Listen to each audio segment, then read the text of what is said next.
ko, i-convert natin to ng ano, ng electric motor. Gamit natin yung tawag nito, wiper motor. So tingnan natin kung anong magagawa natin. Mo-modify natin to. So tara.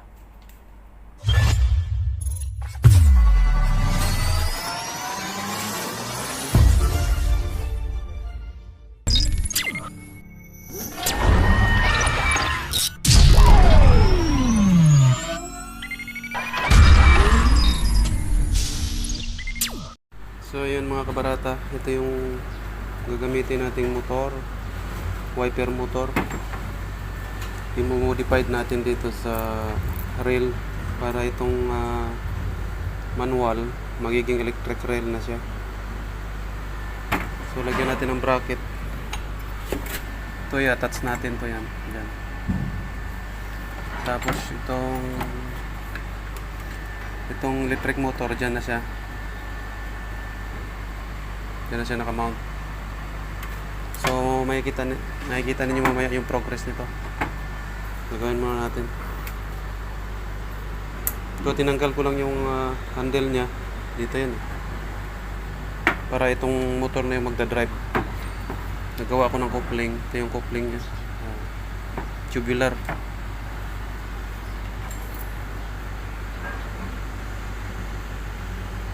So ito na mga kabarata yung niya, actual mounting ng motor, between motor and rail. So ito yung pinaka coupling nya. Mamaya gagawa tayo ng bracket dito papunta dito. Kailangan na naka-bracket siya ng ganyan. Kasi walang holder itong motor, kailangan na ito ginawa natin bracket. Ito yun, diretso dito sa motor, naka bolted lang siya. So dito sa coupling wala na tayong problema, nagawa na natin ang paraan. Ano pa ba? So ito na lang, siguro gagawa natin ng bracket. Tapos wirings mamaya, yung wirings lagyan natin ng switch. Isang speed lang to, hindi natin pwedeng paganayan yung low speed nya kasi masyadong mabagal yung ikot ng rail. So yung high speed lang, kasi pag malaliman, halimbawa 400 meters yung depth ng yung lalim ng hulugan ng tawag nito, yung pain. So matagal siya bago maihahon yung isda. So kailangan mabilis, high speed. So ito na siya, high speed Mamaya malagyan ko ng bracket, matesting natin, makita ninyo ng actual. So mga kabarata, so ito na yung natin, yung ginawa natin na rail. So nabuo na natin siya. Nag-welding ako ng nagpabricate ako ng bracket, switch. So kabit natin tong kasi itong tawag nito wiper motor is 12 volts. So kabit natin ito sa battery. Subukan natin kung gagana. So yan, subukan natin.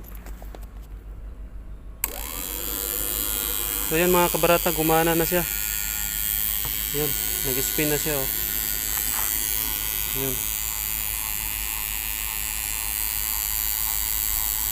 So, yan yung coupling na ginawa natin. Yan na mga kabarata. Yan na yung actual na niya. Buo niya.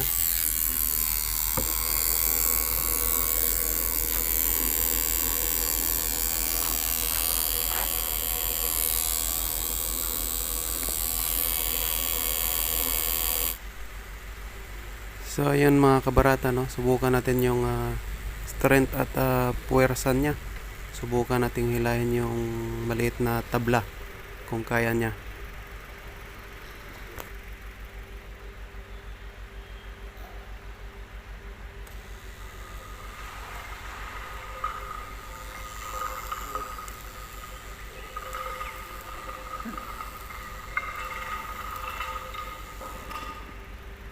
ML में बस एक लाइन है ML So ayan mga kabarata, nakita nyo na. Okay. Hanggang sa susunod. Bye bye.